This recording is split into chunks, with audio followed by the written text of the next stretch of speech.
ಇನ್ನು ಪ್ರಕರಣದ ಪ್ರಮುಖ ಆರೋಪಿ ಮನೋರಂಜನ್ ಕುಟುಂಬಕ್ಕೆ ಮೈಸೂರಲ್ಲೇ ಪೊಲೀಸರು ದಿಗ್ಬಂಧನವನ್ನ ವಿಧಿಸಿದ್ದಾರೆ. ಮೈಸೂರು ಬಿಟ್ಟು ಹೊರಗಡೆ ತೆರಳಬಾರದು ಅಂತ ಹೇಳಿ ಸೂಚನೆಯನ್ನ ಕೊಟ್ಟಿದ್ದಾರೆ. ಮನೋರಂಜನ್ ಕುಟುಂಬಕ್ಕೆ ಗುಪ್ತಚರ ಅಧಿಕಾರಿಗಳು ಕೊಟ್ಟಿರುವಂತಹ ಸೂಚನೆ ಇದು. ಇನ್ ಕೇಸ್ ಅನಾಮಧೇಯ ಕರೆಗಳು ನಿಮಗೆ ಬಂದ್ರೆ ಅದ್ರ ಬಗ್ಗೆ ಕೂಡ ಮಾಹಿತಿ ಕೊಡಿ ಅಂತ ಹೇಳಿ ಮನೋರಂಜನ್ ಕುಟುಂಬಸ್ಥರಿಗೆ ಗುಪ್ತಚರ ಇಲಾಖೆಯ ಅಧಿಕಾರಿಗಳು ಸೂಚನೆಯನ್ನ ಕೊಟ್ಟಿದ್ದಾರೆ. ಪ್ರಕರಣದ ಪ್ರಮುಖ ಆರೋಪಿ ಮನೋರಂಜನ್, ಆತನನ್ನ ಅರೆಸ್ಟ್ ಮಾಡಿ ತೀವ್ರ ವಿಚಾರಣೆಗೆ ಸದ್ಯ ಒಳಪಡಿಸಲಾಗ್ತಾ ಇದೆ. ಈ ಮಧ್ಯೆ ಮೈಸೂರಿನಲ್ಲಿರುವಂತಹ ಮನೋರಂಜನ್ ಮನೆ ಮುಂದೆ ಪೊಲೀಸರು ಭದ್ರತೆಯನ್ನ ಹೆಚ್ಚು ಮಾಡಿದ್ದಾರೆ. ಅಷ್ಟು ಮಾತ್ರ ಅಲ್ಲದೆ ಮನೋರಂಜನ್ ಕುಟುಂಬಕ್ಕೆ ಗುಪ್ತಚರ ಇಲಾಖೆಯಿಂದ ಸ್ಪಷ್ಟವಾದಂತಹ ಸೂಚನೆ ಹೋಗಿದೆ. ಯಾವುದೇ ಕಾರಣಕ್ಕೂ ನಮ್ಮ ಸೂಚನೆ ಬರುವವರೆಗೂ ಕೂಡ ನೀವು ನಿಮ್ಮ ಮನೆಯನ್ನ ಬಿಟ್ಟು ತೆರಳಬಾರದು ಅನ್ನುವಂತಹ ಸ್ಪಷ್ಟ ಸೂಚನೆಯನ್ನ ನೀಡಲಾಗಿದೆ. ಹಾಗೆಯೇ ಯಾರಾದರೂ ಅನಾಮಧೇಯರು ಕರೆಯನ್ನ ಮಾಡಿದ್ರೆ ಆ ಕರೆಗಳ ಬಗ್ಗೆ ಕೂಡ ಮಾಹಿತಿಯನ್ನ ನೀಡಬೇಕು ಅನ್ನುವಂತಹ ಒಂದು ಸೂಚನೆಯನ್ನ ಮನೋರಂಜನ್ ಪೋಷಕರಿಗೆ, ಅವರ ಮನೆಯವರಿಗೆ ನೀಡುವಂತಹ ಕೆಲಸವನ್ನ ಗುಪ್ತಚರ ಇಲಾಖೆಯ ಅಧಿಕಾರಿಗಳು ಮಾಡಿದ್ದಾರೆ. ಈಗಾಗಲೇ ಅವರ ಮನೆಯ ಒಳಭಾಗದಲ್ಲಿ ಕಂಪ್ಲೀಟ್ ಆದಂತಹ ಪರಿಶೀಲನೆ ಎಲ್ಲವನ್ನ ಕೂಡ ಪೊಲೀಸ್ ಇಲಾಖೆ ಮಾಡಿದೆ. ಮತ್ತಷ್ಟು ಡೀಟೇಲ್ಸ್ ನ ಮನೋರಂಜನ್ ಮನೆ ಬಳಿಯೇ ಇರುವಂತಹ ನಮ್ಮ ಪ್ರತಿನಿಧಿ ರವಿ ಪಾಂಡವಪುರ ನೀಡ್ತಾ ಹೋಗ್ತಾರೆ. ರವಿ, ಗುಪ್ತಚರ ಇಲಾಖೆಯಿಂದ ಯಾವ ರೀತಿಯಾದಂತಹ ಸೂಚನೆಗಳನ್ನ ಮನೋರಂಜನ್ ಮನೆಯವರಿಗೆ ನೀಡಲಾಗಿದೆ? ರವಿ,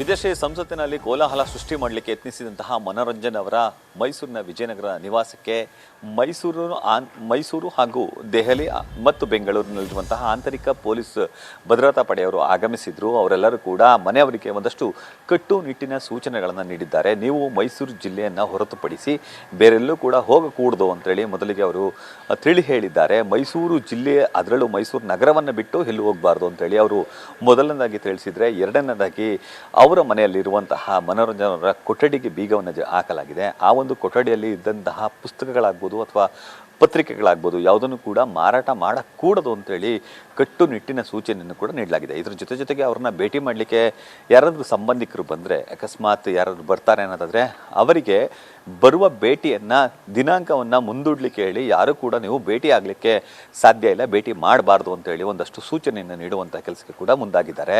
ಇನ್ನು ಅಕ್ಕಪಕ್ಕದವರು ಒಂದಷ್ಟು ಸಹಾಯವನ್ನು ಕೂಡ ಮಾಡ್ತಿದ್ದಾರೆ. ಆದರೆ ಎಲ್ರಿಗೂ ಕೂಡ ಅವರು ಹೇಳ್ತಿರೋದೇನೆಂದರೆ, ಈ ಒಂದು ಮನೆಯ ಸುತ್ತಮುತ್ತಲು ಅಥವಾ ಮನೆಯ ಬಳಿ ಯಾರು ಕೂಡ ಸುಳಿದಾಡಬೇಡಿ ಅನ್ನೋ ಒಂದು ಸೂಚನೆಯನ್ನು ನೀಡ್ತಿದ್ದಾರೆ. ಜೊತೆಗೆ ಅವರಿಗೆ ಒಂದಷ್ಟು ಕಟ್ಟುನಿಟ್ಟಿನ ಮಾತುಗಳನ್ನು ಕೂಡ ಹೇಳುವಂಥ ಕೆಲಸಕ್ಕೆ ಮುಂದಾಗಿದ್ದಾರೆ. ನೀವು ಮೈಸೂರು ಜಿಲ್ಲೆಯನ್ನು ಬಿಟ್ಟು ಎಲ್ಲೂ ಕೂಡ ಹೋಗಬಾರ್ದು, ಆ ರೀತಿಯ ಮಾತುಗಳನ್ನು ಹೇಳ್ತಿದ್ದಾರೆ. ನೀವು ದೃಶ್ಯದಲ್ಲಿ ಗಮನಿಸ್ತಿರ್ಬೋದು, ಅವರ ನಿವಾಸದ ಬಳಿ ಈಗ ಯಾರೂ ಕೂಡ ಇಲ್ಲ. ನಿನ್ನೆವರೆಗೆ ಒಂದಷ್ಟು ಮಂದಿ ಅವರ ಸಂಬಂಧಿಕರು ಮತ್ತು ಅವರ ಗೆಳೆಯರು ಬರ್ತಿದ್ರು. ಗೆಳೆಯರು ಬಂದು ಅವ್ರನ್ನ ಭೇಟಿ ಮಾಡುವಂಥದ್ದು, ಒಂದಷ್ಟು ಆಹಾರ ಪೊಟ್ಟಣಗಳನ್ನು ಕೊಡುವಂಥದ್ದು ಎಲ್ಲವನ್ನು ಕೂಡ ಮಾಡ್ತಿದ್ರು. ಆದರೆ ಇವತ್ತು ಅವರ ಮನೆ ಬಳಿ ಯಾರೂ ಕೂಡ ಇಲ್ಲ, ಮತ್ತು ನೀರವ ಮೌನ ಇದೆ. ಅವ್ರ ಮನೆಯ ಬಳಿ ಯಾರು ಕೂಡ ಅವರ ಸಂಬಂಧಿಕರು ಯಾರೂ ಕೂಡ ಇಲ್ಲ. ಇನ್ನು ಮತ್ತೊಂದೆಡೆ ಒಂದು 4-5 ಮಂದಿ ಪೊಲೀಸರು ಮಾತ್ರ ಈ ಒಂದು ಸ್ಥಳದಲ್ಲಿ ಬೀಡು ಬಿಟ್ಟಿದ್ದಾರೆ. ಸ್ಥಳದಲ್ಲಿ ಬೀಡು ಬಿಟ್ಟು ಮನೆಯ ಬಳಿ ಯಾರಾದರೂ ಬರ್ತಾರಾ ಅಥವಾ ಯಾರು ಬಂದು ಹೋಗ್ತಾರೆ ಎಂಬುದನ್ನು ಅವಲೋಕನ ಮಾಡಲಿಕ್ಕಾಗಿ ಮೈಸೂರಿನ ವಿಜಯನಗರ ಠಾಣಾ ಪೊಲೀಸರಿದ್ದಾರೆ. ಆದರೆ ಈಗಾಗಲೇ ಕೇಂದ್ರ ಭದ್ರತಾ ಪಡೆಯ ಪೊಲೀಸರು ಸೇರಿದಂತೆ ಹಲವರು, ಅವರ ತಂದೆ ಮನೋರಂಜನ್ ಅವರ ತಂದೆ ದೇವರಾಜು ಸೇರಿದಂತೆ ತಾಯಿ ಶೈಲಜಾ ಹಾಗೂ ಅವರ ಮನೆಯವರಿಗೆ ಒಂದು ಕಟ್ಟುನಿಟ್ಟಿನ ಆದೇಶವನ್ನು ಹೊರಡಿಸಿದ್ದಾರೆ. ಮೈಸೂರು ನಗರವನ್ನು ಹೊರತುಪಡಿಸಿ ನೀವೆಲ್ಲೂ ಕೂಡ ಹೋಗಬಾರ್ದು, ಒಂದು ವೇಳೆ ಹೋದರೆ ನೀವು ಇನ್ಫಾರ್ಮ್ ಮಾಡಬೇಕು ಅಂತೇಳಿ.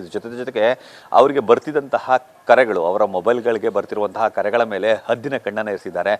ಯಾವುದಾದರೂ ಅನಾಮಧೇಯ ಕರೆ ಬಂದರೆ ತಕ್ಷಣ ನಮಗೆ ತಿಳಿಸ್ಬೇಕು ಅಂತೇಳಿ ಕೂಡ ಹೇಳಿದ್ದಾರೆ. ಒಂದು ವೇಳೆ ಅನಾಮಧೇಯ ಕರೆ ಬಂದರೆ ಆ ನಂಬರನ್ನು ಕೂಡ ನೋಟ್ ಮಾಡಿಕೊಳ್ಳುವಂಥದ್ದು, ಜೊತೆಗೆ ಅವರ ಜೊತೆ ಮಾತಾಡಲೇಬೇಕು ಅಂತೇಳಿ ಪೊಲೀಸರು ಹೇಳಿದ್ದಾರೆ. ಯಾಕೆಂದರೆ ಅನಾಮಧೇಯ ಕರೆಗಳು ಯಾರು ಮಾಡ್ತಾರೆ ಅನ್ನೋದ್ರ ಮೇಲೆ ಅವರು ನಿರ್ಧಾರ ಮಾಡಲಿಕ್ಕೆ ಅಥವಾ ಅವರ ಮೇಲೆ ಒಂದು ಕಣ್ಣನ್ನು ಇರಿಸಲಿಕ್ಕಾಗಿ ಸಕಲ ರೀತಿಯ ತಯಾರಿಯನ್ನು ಕೂಡ ನಡೆಸ್ಕೊಂಡಿದ್ದಾರೆ. ಒಟ್ಟಾರೆ ಅವರ ಮನೆಯಲ್ಲಿರುವಂತಹ ಪತ್ರಿಕೆಗಳನ್ನು ಮಾರೋದು, ಆದರೆ ದಿನಪತ್ರಿಕೆಗಳು, ಹಳೆಯ ಎಲ್ಲ ಪತ್ರಿಕೆಗಳನ್ನು ಕೂಡ ಹಾಗೆ ಸಂಗ್ರಹಿಸಿ ಇಡಬೇಕು, ಯಾವುದೇ ಕಾರಣಕ್ಕೂ ಅದನ್ನು ಕೂಡ ಮಾರಬಾರ್ದು. ಜೊತೆಗೆ ಅಲ್ಲಿರುವಂತಹ ಪುಸ್ತಕಗಳನ್ನು ಕೂಡ ಬೇರೆ ಸ್ಥಳಕ್ಕೆ ಸ್ಥಳಾಂತರ ಮಾಡಬಾರ್ದು ಅಂತೇಳಿ ಕಟ್ಟುನಿಟ್ಟಿನ ಆದೇಶವನ್ನು ಹೊರಡಿಸಿದ್ದಾರೆ ವಿದೇಶಿ.